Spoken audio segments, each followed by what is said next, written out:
part 2, you need to calculate the overall impact of the special order on profit.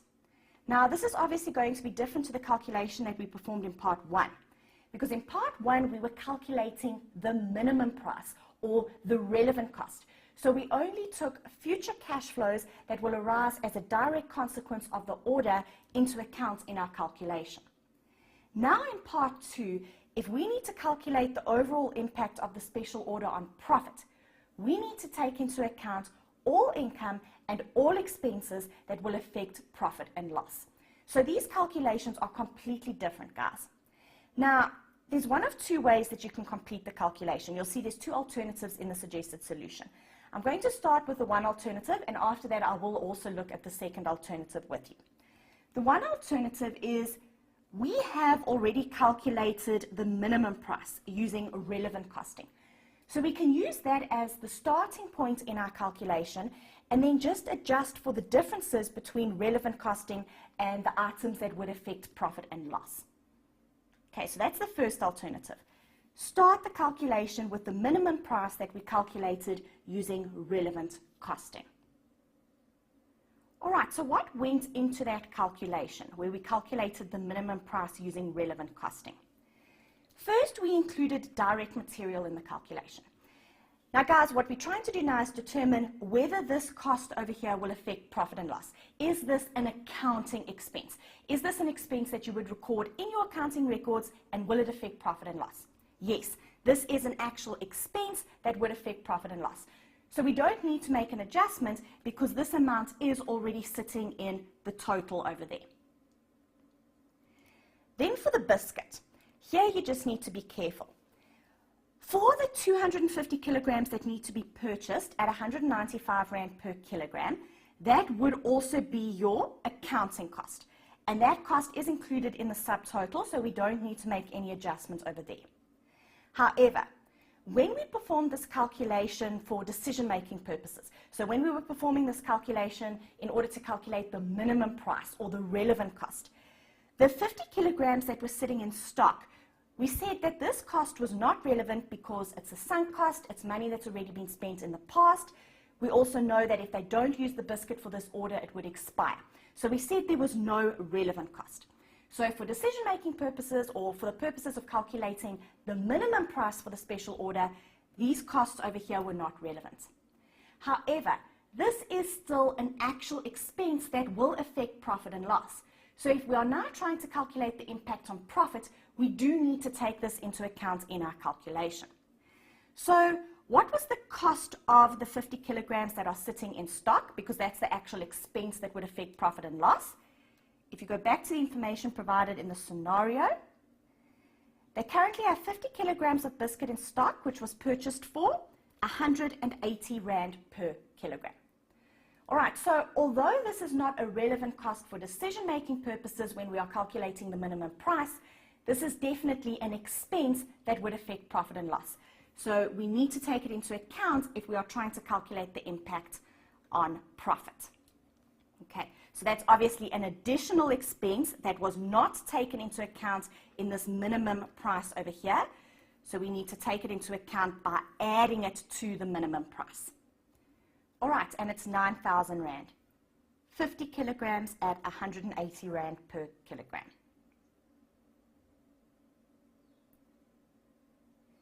Then the next cost that we need to consider is direct labor.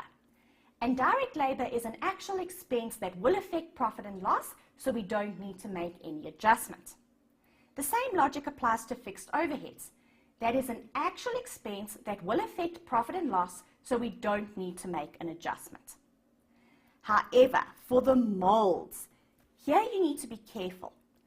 We know that the molds are going to cost 19,800 Rand. Now be careful, guys, that is not an expense that affects profit and loss. Think of your journal entry when the company buys the molds, and I want you to assume that the molds are bought for cash. They would obviously debit the asset or the molds and credit bank. You can see there's no impact on profit or loss. This is an asset, it is not an expense, so we need to adjust for this. In addition to that, after this order is complete, they are going to sell the molds for 14,800 Rand. So that is the proceeds that they will make on the sale of the mold. And you all know, if you have to prepare a statement of comprehensive income, you never take into account the proceeds on the sale of an asset. That does not affect profit and loss. What affects profit and loss? The profit or loss on the sale of the asset. So we are going to have to eliminate both this capital expenditure and also the proceeds on the sale of the mold. And instead, we are going to take into account the accounting profit or loss on the sale of the mold, because that's what will affect profit and loss. In addition to that, while we are talking about the molds, we can also discuss the depreciation on the molds. When we were calculating the minimum price, we did not take depreciation into account because it's not relevant, it's not a cash flow. However, depreciation is an expense that will affect profit and loss. So if we are trying to calculate the impact on profit, we need to take this depreciation expense into account. All right, so first if we look at the molds, the capital expenditure minus the proceeds on sale gave us a relevant cost of 5,000 Rand. So there's a relevant cost of 5,000 Rand sitting in this subtotal over here that we need to eliminate. So we need to take it out, we need to deduct it. And the reason why we need to eliminate it or deduct it is it's made up of capital expenditure, and the capital expenditure is not an expense that affects profit and loss, it's an asset. And it's also made up of the proceeds on the sale of the mold, and the proceeds on the sale of the mold does not affect profit and loss. Instead, the accounting profit or loss on sale will affect profit and loss. All right, so it's up to you. You can either just deduct the 5,000 Rand, which is the total of the two, or obviously you can look at the two separately. The capital expenditure was 19,800 Rand, and the proceeds on the sale of the mold is 14,800.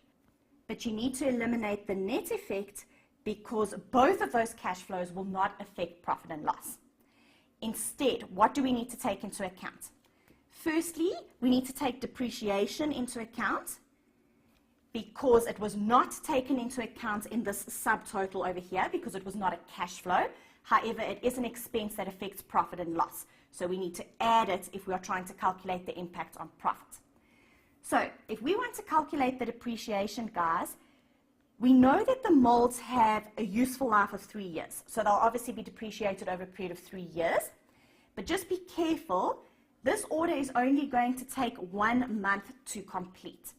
So in order to calculate the depreciation, it's the cost of 19,800 Rand over a period of 3 years, and we need the depreciation expense just for 1 month. Then once you have the depreciation expense, we can calculate the profit or loss on the sale of the molds. So if we're trying to calculate the accounting profit or loss, we take the proceeds and we deduct the carrying value.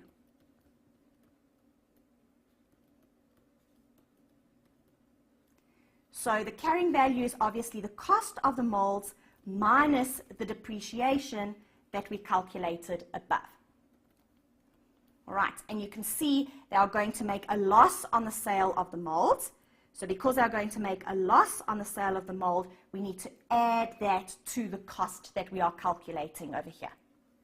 If they were going to make a profit on the sale of the molds, we would deduct it because it would obviously decrease the accounting cost.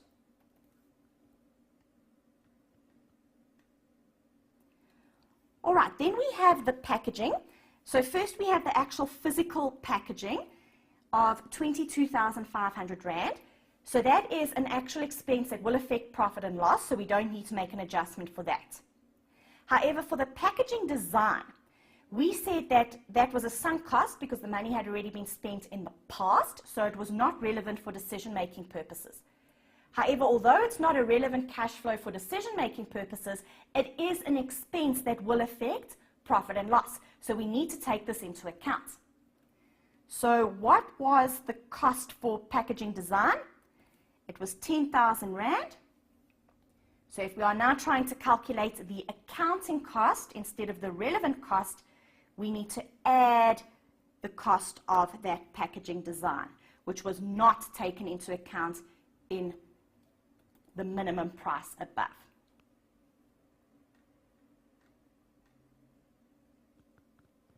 Then the bonus paid to the operations manager is an actual expense that will affect profit and loss, so we don't need to make an adjustment for that.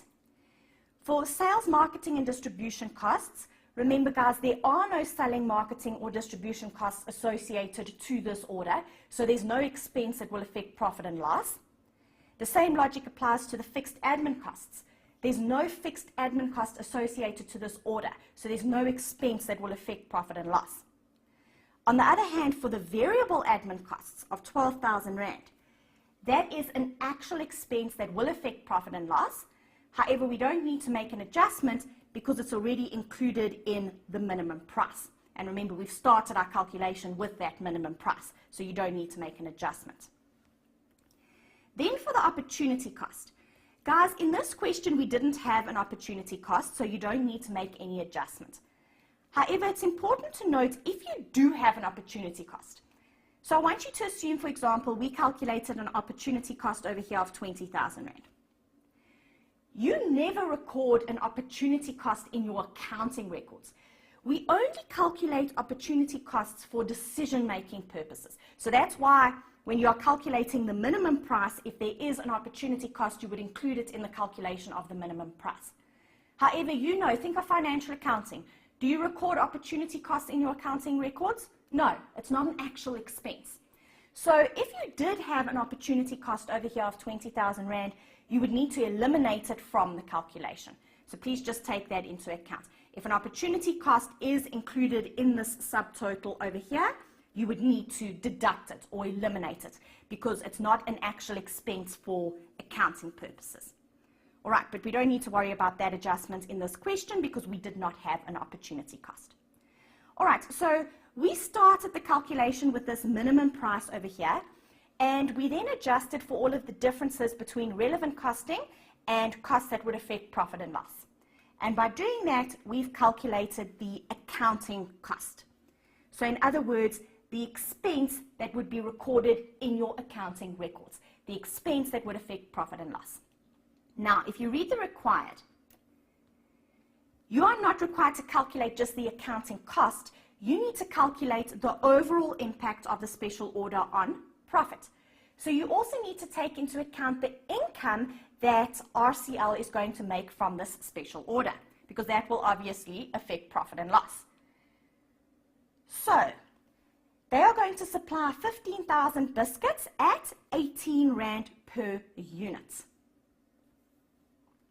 So the sales is 15,000 biscuits at 18 Rand per unit. So take the income of 270,000 Rand, deduct the accounting cost, and that will give you the overall impact on profit.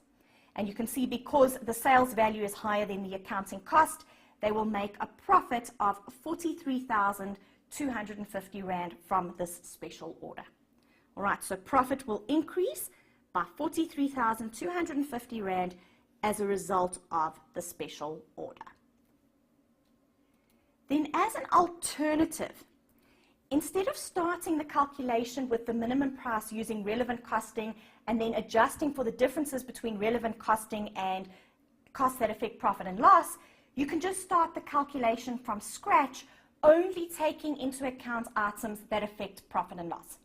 So first we would start the calculation over here with sales, and we will then deduct all of the accounting costs or all of the costs that affect profit and loss. So once again, just refer back to your previous calculation. That's the easiest way to do this. Is we said direct material is an actual accounting cost, so we will deduct that. For the biscuit, the actual accounting cost of the 250 kilograms that are not in stock is 48,750 Rand. However, in addition to that, for the 50 kilograms that are in stock, remember the accounting cost over there is 180 Rand per kilogram.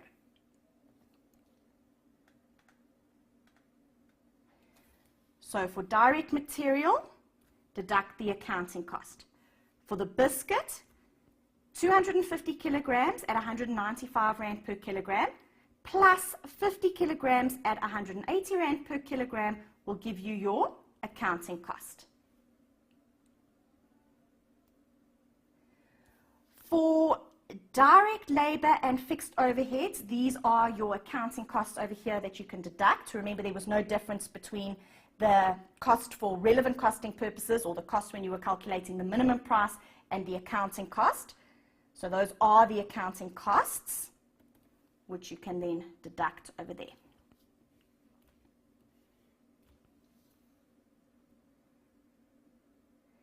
Then for the molds, you are going to ignore the capital expenditure. You are going to ignore the proceeds on the sale of the mold, because both of those cash flows don't affect profit and loss. Instead, we are going to take depreciation on the molds into account, and also the loss on the sale of the molds, because both of those are expenses that will affect profit and loss. All right, so I have already discussed all of these calculations with you above, guys. But remember, the depreciation is over a period of 3 years, and the order will only take 1 month. So it's only 1 month of depreciation. For the loss on the sale of the mold, you take the proceeds and you deduct the carrying value. And the carrying value is obviously the cost minus the depreciation. So that would be the loss. Then for packaging, we said this is an actual expense, so we would need to deduct that. The packaging design, we need to deduct that, because even though it was a sunk cost and not relevant for decision-making purposes, it is still an accounting expense. So we do need to take that into account. So the packaging cost, the actual physical packaging cost, and also the packaging design, they are both expenses that will affect profit and loss. Then the bonus paid to the operations manager is also an expense that will affect profit and loss, so we need to deduct that. Remember, there were no selling, marketing, or distribution costs associated to this order, so there's no expense to deduct. There are also no fixed admin costs associated to this order, so there's no expense to deduct. However, we do need to deduct the variable admin cost, because that is an expense that will affect profit and loss. Okay, so it's just the manager's bonus and the variable admin costs. All right. And guys, you can see, regardless of which approach you follow, you're going to come to exactly the same conclusion. Profit will increase by 43,250 Rand as a result of the special order. All right, so you can do whatever you're most comfortable with. A lot of students struggle with the first approach, where you start with the minimum price using relevant costing and you adjust for all of the differences. So if you struggle with that and you find it a bit confusing, then rather use the alternative and only take into account income and expenses that will affect profit and loss. So these are all of the income and expenses that will affect profit and loss. We ignored anything that would not affect profit and loss. Then in part 3, discuss the merits and limitations of the pricing method used in F1 above. So in other words, you need to discuss the advantages and disadvantages of minimum pricing, or the advantages and disadvantages of basing selling prices on relevant costs. All right, so let's first discuss the merits or the advantages. When we calculated the minimum price using relevant costing, this amount over here, we clearly distinguished between relevant costs and irrelevant costs, and we only took relevant costs into account in this calculation. So in other words, we only took into account additional or incremental costs that will arise as a direct consequence of the order. Any irrelevant costs were ignored. And as a result, you can see the minimum price using relevant costing is lower than the total accounting cost. So the benefit of this is it will enable RCL to provide a quote at a much more competitive price. So if DigiWorld is shopping around and trying to find the best price, then obviously this will be to their advantage. Then in addition to that, when we calculate the minimum price, we include opportunity costs, or the alternative use of resources in the calculation. So, for example, if RCL has to sacrifice some of the existing sales as a result of this order, that is incorporated in the cost. Or if the spare capacity of 100,000 units can be used for something else, that is also incorporated into the calculation. However, there's a limitation or a disadvantage linked to this. It may be difficult to determine the opportunity cost if all available opportunities are not known. So maybe RCL gets an order from a different company in February 2020 for 100,000 units. When they are determining or calculating this minimum price over here in 2019, they don't yet know about the other order that's going to come through in the following year.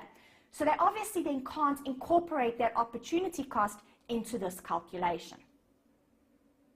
Another disadvantage is this is a cost-based pricing method. So that means demand is not taken into account when we calculate the minimum price. Now, the reason why it's important to consider demand is if there's a very high demand for a product, then RCL should be able to charge more for that product.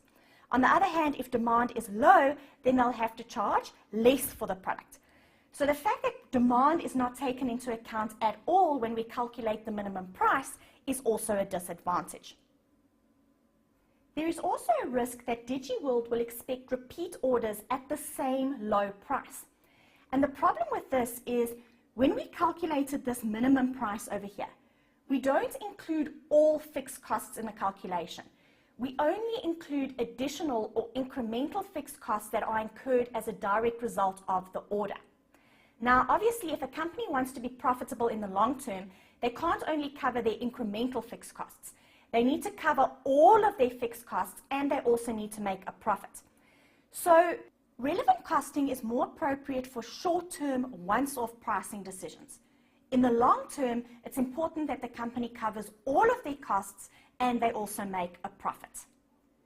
All right, so let's jump to the suggested solution to make sure that we've covered everything over here. What are the merits or advantages of using minimum pricing?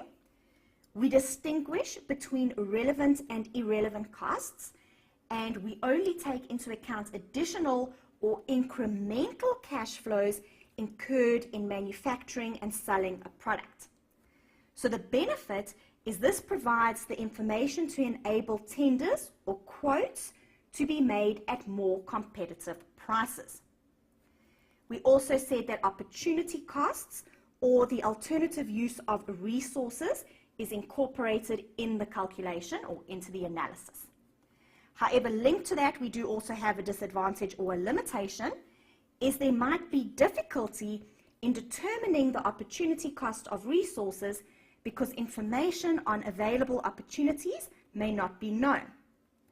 Another disadvantage is this is a cost-based pricing method and it completely ignores demand. There's also a danger or risk that customers will expect repeat orders or repeat business at this low price. And the problem with that is total fixed costs are not covered. Only incremental or additional fixed cost incurred as a direct result of the order. And in the long run, it's important that a company covers all of their costs and they also make a profit, as opposed to only covering their incremental costs. So we said minimum pricing is more appropriate for short-term, once-off pricing decisions.